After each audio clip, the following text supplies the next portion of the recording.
এক চোর চুরি করবার লেগে এক বাড়িতে ঢুকছে। ঢোকার পরে চুরি করতেছে, এমন সময় ওই ঘরের মহিলা বিষয়টা উপলব্ধি করতে পারলো। যথারীতি সে উঠাইতে ঘরের লাইটটা জ্বালাইলো, জ্বালানোর পরে চোরকে দেখতে পেল।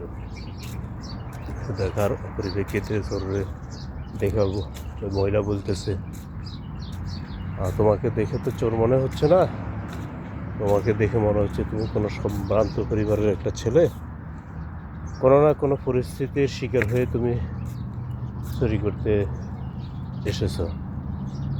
যখন চুরি করতে এসেছ, আমার আসলে আমি তো একা মানুষ, আমার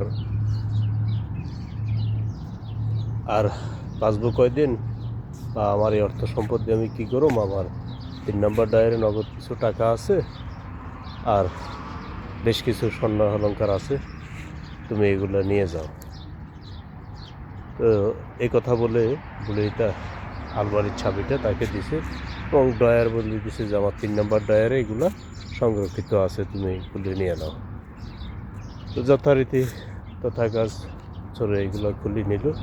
নেওয়ার পরিপ্রেক্ষিতে এগুলো, বাবু তুমি তো চলে যাবা, বসো 1 মিনিট, আমি কিছুক্ষণ আগে একটা স্বপ্ন দেখছি, স্বপ্নটা একটু ব্যাখ্যাটা করে দাও। তো ছোটো তো ভাবতে আছে, বাবুরে জীবনে বহু জায়গায় চুরি করছি, এই ধরনের ইয়ে তো আর পাই নেই, আর এরকম মানুষ যদি পাইতাম তাহলে তো আমার জীবন ধন্য হয়ে যেত, এত ভালো মানুষ।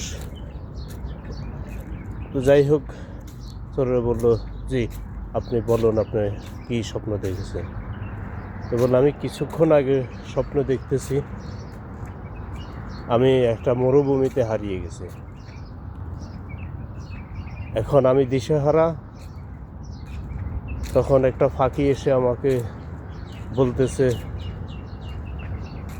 ইয়া জামাল, ইয়া জামাল, ইয়া জামাল, মানে এভাবে উনি ওনার ইয়ে করে একটু চিৎকার করে বলতেছে।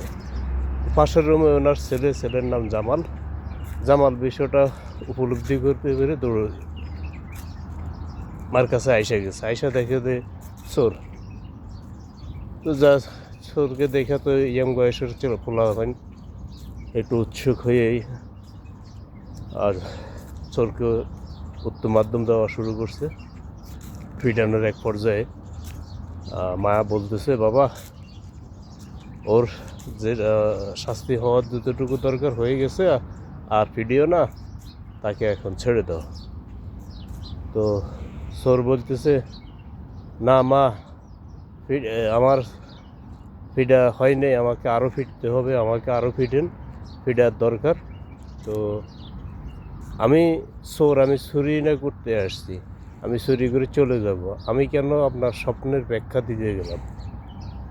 আমি তো আপনার স্বপ্নের ব্যাখ্যা করতে আসিনি, বা আমার তো সেই কাজ না, আমি তো সেই ব্যাপারে কোনো অভিজ্ঞতা আমার নাই, তাইলে আমি চুরি না করব, আমি কেন আপনাকে এই দায়িত্বটা নিলাম? এজন্য আমাকে আরও ফিরানো উচিত, আমাকে ফিটেন।